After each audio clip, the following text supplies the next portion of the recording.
আজকে তোমাদের আমি পড়াবো প্রিপজিশন। এই প্রিপজিশন এইটা বাংলাতে বলা হয় পদান্বয়ী উপায়।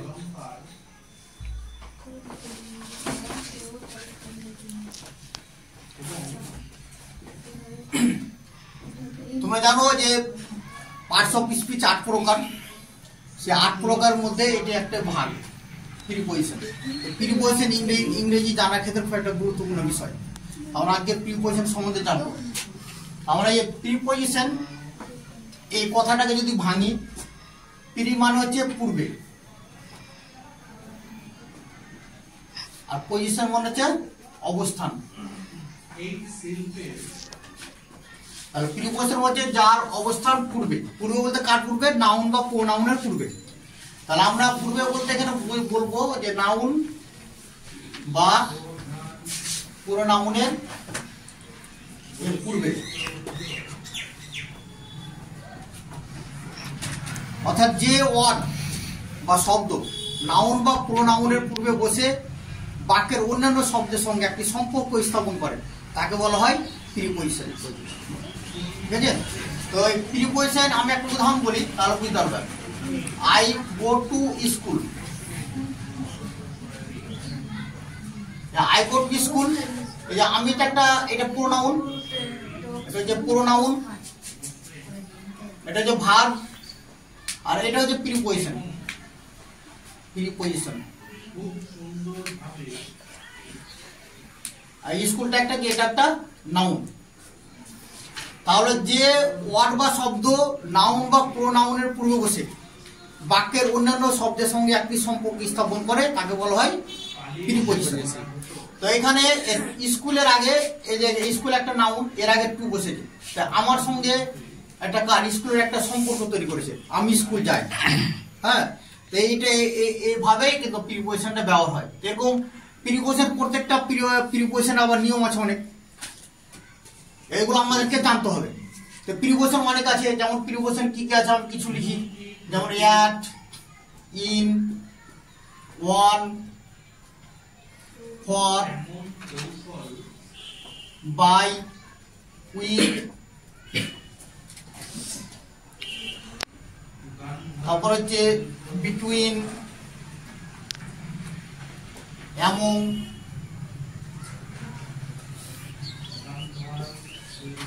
Over, above, under, etc. এবং আরো আছে বিহাইন্ড, ইটিসি, আফটার, বিফোর, এবং অনেক আছে, এবং অনেকটি প্রিপজিশন আছে। এগুলো আমাদেরকে একে একে জানতে হবে। তো আমরা এবার একটু প্রিপজিশনটা একটু অন্যভাবে আমরা একটু দেখবো, জানবো। প্রথমে আমরা একটা, তো প্রিপজিশন একটা কিছু হয়, প্রিপজিশন অফ টাইম এর ক্ষেত্রে মানে কিছু প্রিপজিশন আছে যেগুলো যে প্রিপজিশন লিখলাম সেগুলো টাইমের ক্ষেত্রে সময় বোঝাতে ইউজ হয়। প্রিপজিশন অফ প্লেস, প্লেসের ক্ষেত্রে ইউজ হয়। আবার কিছু আছে ডিরেকশন মানে অর্থ বোঝায়, দিক। আমরা প্রথমে যদি আমরা একটা এমন একটা সার্কেল নিই, সাপোজ আমরা এখানে দেখবো যে ওয়ান কোথায় কোথায় বসে, ইন কোথায় বসে, অ্যাট কোথায় বসে, এগুলো আমরা কিন্তু এর মাধ্যমে কিছুটা জানতে পারবো। হ্যাঁ, এবং বুঝতে সুবিধা হবে। এই ছুঁয়ে থাকলে কি হয়? ছুঁয়ে থাকলে ওয়ান বসে, ওয়ান। যেমন ধরো বইটি টেবিলের উপরে আছে, বা এই যে পেন মার্কারটা টেবিলের উপরে আছে। হ্যাঁ, মার্কারটা টেবিলের উপরে আছে, তাহলে আমরা the marker is on the table বা ইজ অন দা বেঞ্চ, আমরা বলতে পারি এখানে বই আছে বা মার্কার আছে। আমরা এটাও বলতে পারি the book is on the bench. ছুঁয়ে আছে, যখন কোন এই যে ছুঁয়ে থাকবে, হ্যাঁ স্পর্শ করে থাকবে, আর স্পর্শ করে থাকবে তখন সেটা হচ্ছে ওয়ান। স্পর্শ করে থাকলে ওয়ান। তাহলে বইটা বেঞ্চের উপরে আছে, তাহলে হ্যাঁ বইটা বা এখানে মার্কার ডাস্টার অনেক কিছু বেঞ্চের উপরে ছুঁয়ে আছে, সবই তো এর ক্ষেত্রে বসবে ওয়ান। ঠিক আছে? আবার ইন কোথায় বসে? ইন বসে মধ্যে। হ্যাঁ, আমি এই যে আমরা ঘরের মধ্যে আছি। হ্যাঁ, we are in the room, আমরা ঘরের মধ্যে আছি, তাহলে ভিতরে বোঝাতে ইন বসে। ঠিক আছে? আবার আন্ডারটা এক্ষেত্রে আন্ডার, আরেকটা বলি আন্ডার। এই যে নিচে কোনো জিনিসের নিচে যখন থাকবে তখন সেক্ষেত্রে বসে আন্ডার। হ্যাঁ, যেমন যদি বলি যে ডাস্টারটা আমি বেঞ্চের নিচে রাখলাম, বেঞ্চের নিচে। হ্যাঁ, তো যদি বলি the duster is under the bench, ঠিক আছে, তাহলে এটা বেঞ্চের নিচে, হ্যাঁ, আন্ডার। তো কোনো জিনিসের টেবিলের নিচে বা বেঞ্চের নিচে কোনো জিনিসের নিচে থাকে তাহলে সেক্ষেত্রে বসে আন্ডার, ঠিক আছে। তারপরে আমরা এই ওয়ানটা দেখলাম, ওপরে ওয়ান বসে। আরো ক্ষেত্রে কি হয়, আরো আছে ওভার আছে, একটা অ্যাবাভ আছে, আছে, ঠিক আছে। তো ওভার তাহলে এটাও উপরে, ওয়ান মানে উপরে, ওভার মানে উপরে, অ্যাবাভ মানে উপরে। তাহলে আমরা কিভাবে বুঝবো কোনটা বসাবো, তাই না? এখানে একটা মানে কনফিউশন আসতে পারে ছাত্রদের। ওয়ান মানে যে ছুঁয়ে থাকবে বললাম, এগুলো কিন্তু ছুঁয়ে থাকবে না। হ্যাঁ, ওভারটা কোন বসবে? ওভারটা যখন আমাদের মাথার উপর দিয়ে কিছু চলে যাবে, উপর দিয়ে, অনেক উপর দিয়ে, যেমন এই যে পাখিটি উড়ে যাচ্ছে, the bird is flying over our head, হ্যাঁ, তখন কিন্তু সেক্ষেত্রে হচ্ছে কিন্তু ওভার। তো অ্যাবাবটা কি? অ্যাবাবটা আমাদের যেমন মাথার উপরে ফ্যান আছে, তো ফ্যানটা কি স্থির অবস্থায় ঘুরছে হয়তো, হ্যাঁ, কিন্তু মানে চলে যাচ্ছে না আমাদের উপর দিয়ে। আমাদের উপর দিয়ে পাখি যায় বা এরোপ্লেন যায়, সেক্ষেত্রে ওভার। আর অ্যাবাবটা হচ্ছে স্থিতিশীল অবস্থায় কোনো মানে যদি কোনো কিছু থাকে, যেমন ফ্যান, হ্যাঁ, তাহলে সেটাকে বসে অ্যাবাব। তাহলে এটা ক্লিয়ার হলো, ওয়ান, ওভার আর অ্যাবাব কোথায় বসে, ঠিক আছে। তারপরে সার্কেলটার মাধ্যমে কিন্তু বেশ কিছু মানে প্রিপোজিশন জেনে গেল। হ্যাঁ, এবার আরেকটা আছে আপ মানে উপরে বোঝায়, আবার হচ্ছে বিলো বা হচ্ছে ডাউন মানে কিন্তু নিচে বোঝায়। তো কোনো জিনিসের নিচে তখন আন্ডার, আর ডাউন মানে এমনি নিচে, হ্যাঁ, আর আপ মানে একটু এমনি উপরে, এক্ষেত্রে বসে। এবার এগুলো ছাড়াও কিন্তু আমাদের আরো কিছু নিয়ম আছে, যে ওয়ান বসে কোথায়। তাহলে আমি একটা প্রথমে ওয়ান যে বলি, the book is on the table, তাহলে কিন্তু এখানে বইটি এই যে ওয়ান, এটা প্রিপোজিশন। এই প্রিপোজিশনটা কিন্তু মানে কোথাও ক্ষেত্রে বসেছে, যে কোনো টেবিলের উপরে এটা বসছে, হ্যাঁ, তারপর হচ্ছে ইন বললাম, ইন আছে। ইনের একটা উদাহরণ যেটা বলছিলাম, যে আমরা ঘরের মধ্যে আছি, we are in the room. তাহলে ইন এখানে ওয়ানটা প্রিপোজিশন, ইনটা প্রিপোজিশন, ঠিক আছে। আন্ডার বললাম, দা আমরা একটু লিখতে পারি, the cat is under the table. তাহলে আন্ডার, এটা আন্ডারটা প্রিপোজিশন, ঠিক আছে। আমরা এভাবে উদাহরণগুলো করতে পারি। তারপরে ওভার দিয়ে একটা বলেছিলাম, যে দা বার্ড ইজ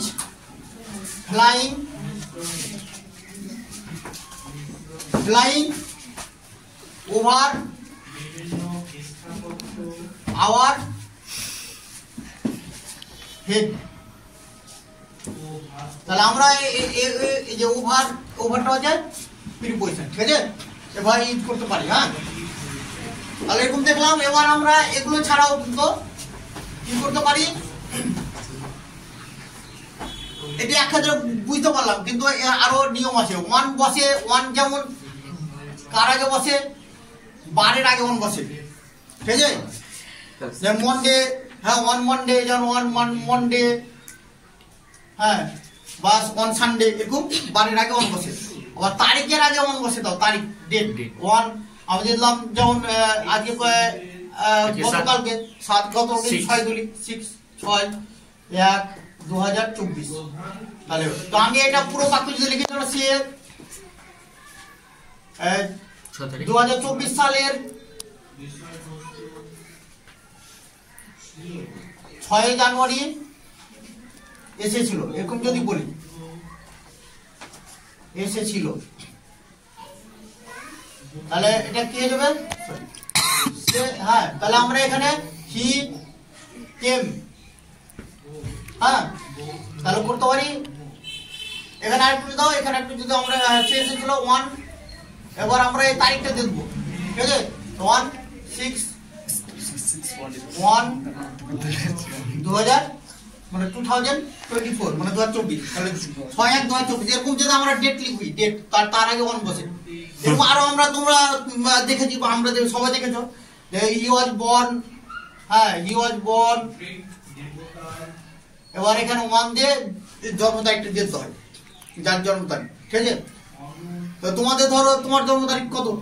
7/11/2005। হ্যাঁ, তাহলে 7/11/2005, তাহলে এভাবে আমরা 1 এখানে 7 আমরা দিতে পারি, 7/11/2005, তাহলে এখানে এই 1টা তারিখের আগে বসলো, ঠিক আছে?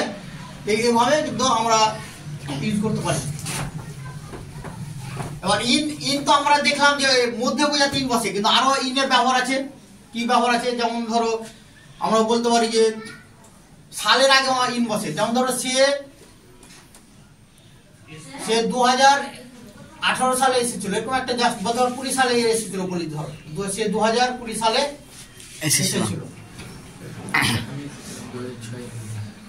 তাহলে আমরা বলতে পারি হি কেম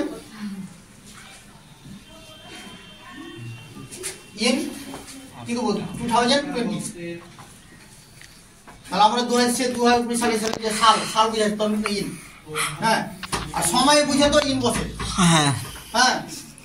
তারপরে ইন জানুয়ারি মাসের ক্ষেত্রে ইন বসে, সপ্তাহের ক্ষেত্রে ইন বসে, তাহলে সাল আমরা বলতে পারি সাল, হ্যাঁ, মাস, সপ্তাহ।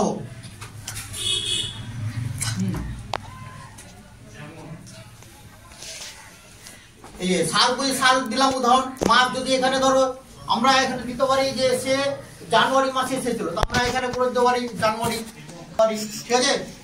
তাহলে এভাবে সে, তো আমরা এভাবে করতে পারি, হ্যাঁ।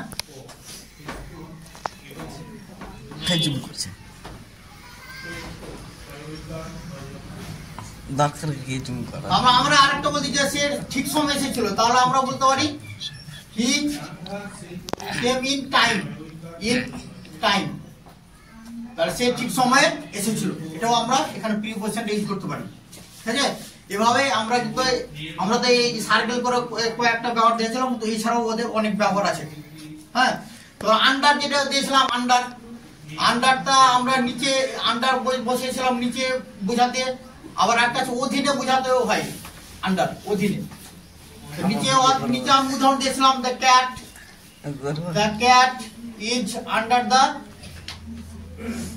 দ্য টেবিলের নিচে বিড়ালটি আছে, হ্যাঁ। আবার অধীনে যে আমি তার অধীনে কাজ করেছিলাম, তো আমরা করতে পারি আই ওয়ার্কড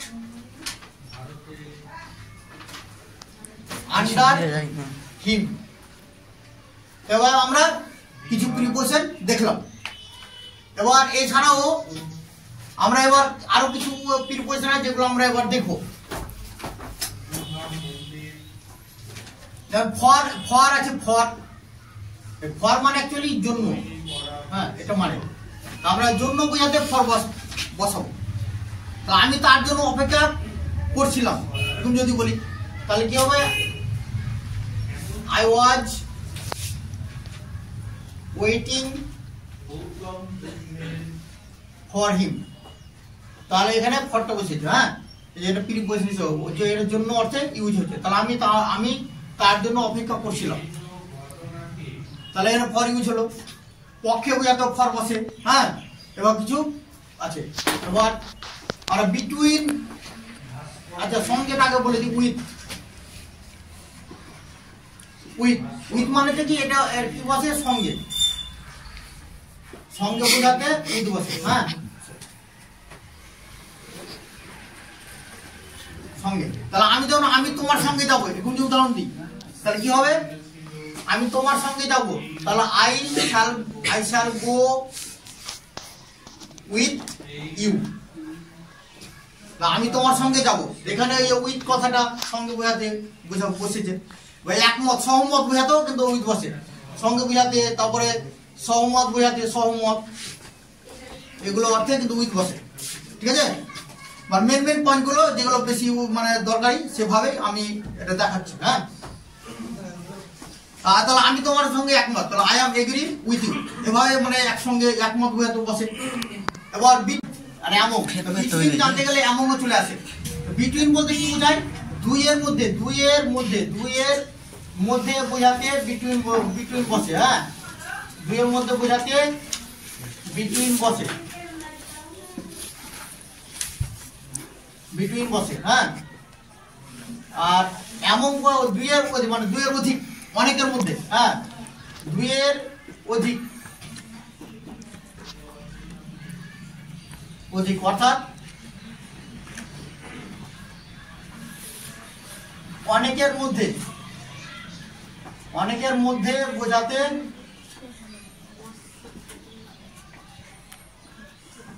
বোঝাতে এমন বসে, এমন বসে। তাহলে আমরা এখানে উদাহরণ দেখব। যেমন আমি বলি আমি আমটি রাজ আর রাহুলের মধ্যে ভাগ করে দিলাম বা দিয়েছিলাম। হ্যাঁ, আমি যদি বলি আমি রাজ এবং রাহুলের মধ্যে আমটি ভাগ করে দিয়েছিলাম, তাহলে I divided the mango between Raj and Rahul। তাহলে যে বিটুইন দুজনের মধ্যে বোঝাতে বিটুইন বসে বললাম, আমি আমটি রাজ এবং রাহুলের মধ্যে ভাগ করে দিয়েছিলাম, ওই জন্য এখানে বিটুইন বসে দেয়। অনেকের মধ্যে তো বলি তিনজন, চারজন, পাঁচজন, ছজন বেশি হয়, তাহলে সেক্ষেত্রে কিন্তু এমন বসবে। তাহলে আমরা যদি করে দিই যে আমি আমটি রাজ, রাহুল এবং রামজির মধ্যে ভাগ করে দিয়েছিলাম, তাহলে এখানে কিন্তু এমন বসে যাবে। তাহলে আই ডিভাইডেড the mango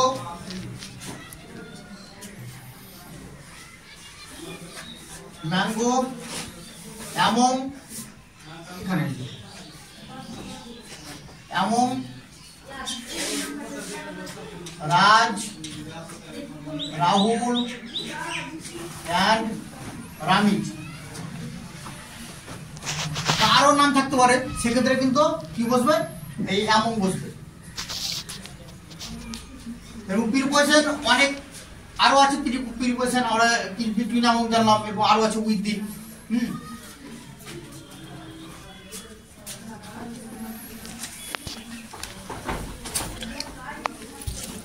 উইথিনটা আমি একটু বলে দিই। Within, WITHIN, within.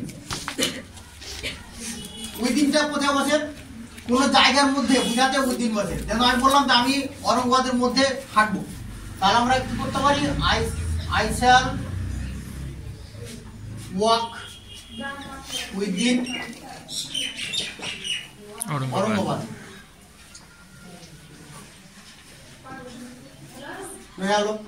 আচ্ছা, একটা ইনের ইনটা আমি দেখিয়ে দেখু ডিফারেন্সটা।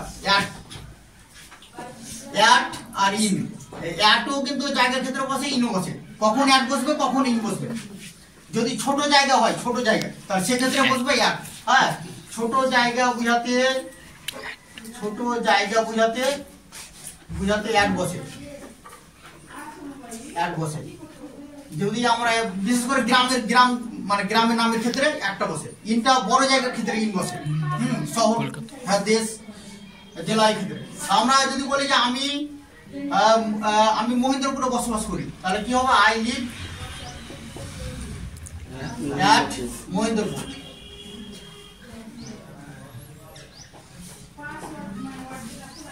আমি যদি এটা বলি যে আমি কলকাতায় বসবাস করি, তাহলে কি হয়ে যাবে, সেক্ষেত্রে হয়ে যাবে in, I live in Kolkata. তাহলে এক্ষেত্রে ইন বড় জায়গা, আর এটার ক্ষেত্রে এক। আরো আছে একটা ব্যবহার, নির্দিষ্ট সময় বুঝাতে এক বসে। যদি বলে আমি সকাল 5টায় উঠি, তাহলে আমরা বলতে I arrive at 5 AM। হ্যাঁ, তাহলে ক্ষেত্রে আমরা একটাই করব, নির্দিষ্ট সময় ক্ষেত্রে। আর সঠিক সময় বলতে ইন বসে। আমি এর আগে উদাহরণ দিয়েছিলাম, তবু আমি দিয়ে দিই। সে মানে আমি সঠিক সময়ে এসেছিলাম, তাহলে I came in time, এক্ষেত্রে ইন বসবে। তাহলে দুটোর মধ্যে ডিফারেন্সটা আশা করি বুঝতে পেরেছে সবাই।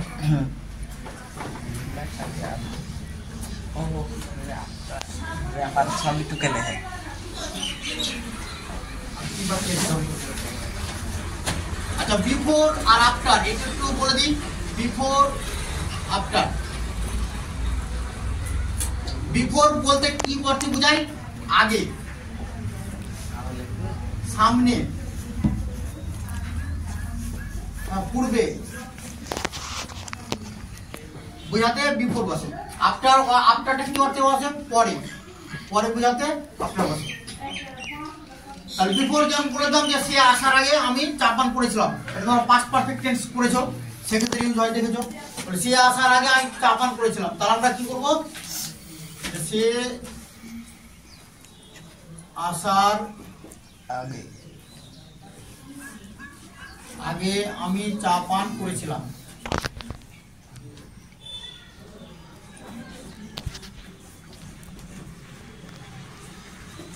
আমরা কি করব? এটা past perfect tense. Past perfect টেন্সে দুটো জিনিস মনে রাখতে হয়, যে কোন ঘটনাটা আগে ঘটেছে, হ্যাঁ, তো যে ঘটনাটা মানে দুটো কাজ অতীতে ঘটে, তো যেটা আগে ঘটেছে সেক্ষেত্রে হয় পাস্ট পারফেক্ট, আর যেটা পরে ঘটে সেটা ক্ষেত্রে পাস্ট ইনডিফিনাইট। এখানে আগে ঘটেছে, এটা আমি চা পান করেছিলাম, এটা হচ্ছে পাস্ট পারফেক্ট, আর সে এসেছিল, এটা হচ্ছে পাস্ট ইনডিফিনাইট।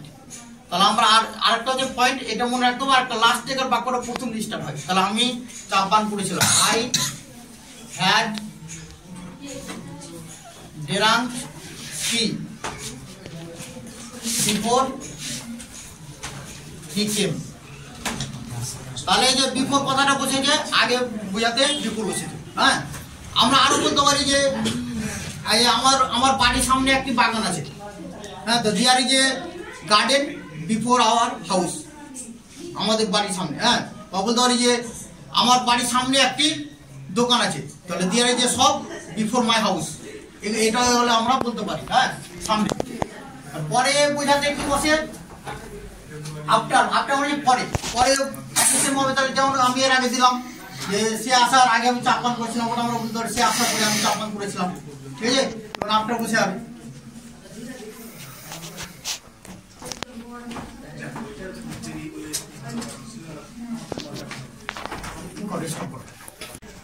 এবার আমরা বাই সম্বন্ধে জানবো। বাই মানে আমরা জানি কি? দ্বারা। দ্বারা ছাড়াও এর আরো ব্যবহার আছে। দ্বারা বোঝাতে এক নম্বর বাই বসে। যেমন ধরো কাজটি আমার দ্বারা করা হয়েছিল, এখন যদি বলি the work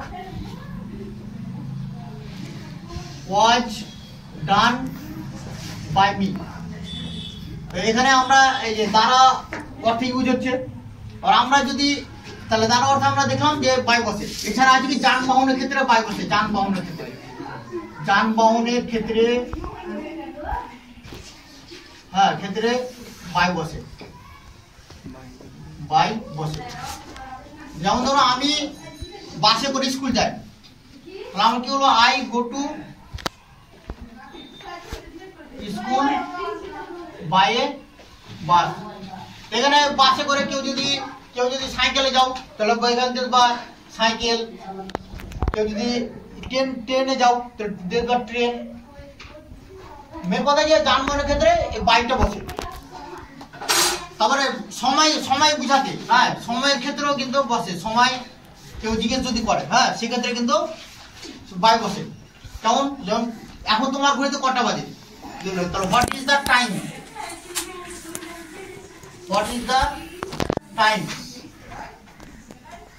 by your watch. আর তো বসে কি? পাশে বোঝাতে বাই বসে। পাশে বোঝাতে বাই বসে। যেমন সে আমার পাশে বসেছিল, তাহলে ওইটা কি হবে? হি স্যাট বাই মি। এই যে বাই, ঠিক আছে। সে আমার পাশে বসেছিল, এই পাশে বোঝাতে কিন্তু বাই বসে। আর উদাহরণ দেওয়া, ধরো আমি জানলা ধারে বসেছিলাম, ঠিক আছে, I sat by the window. আবার এই যে পাশে বোঝাতে আরেকটা কিন্তু প্রিপোজিশন আছে, তোমরা হয়তো জানো। হ্যাঁ, বিসাইড অর্থেও কিন্তু পাশে বসে, ঠিক আছে। আজকে আমি এই প্রিপোজিশন এগুলো আলোচনা করলাম, যেটি গুরুত্বপূর্ণ প্রিপোজিশন এবং যেটা খুব প্রয়োজন।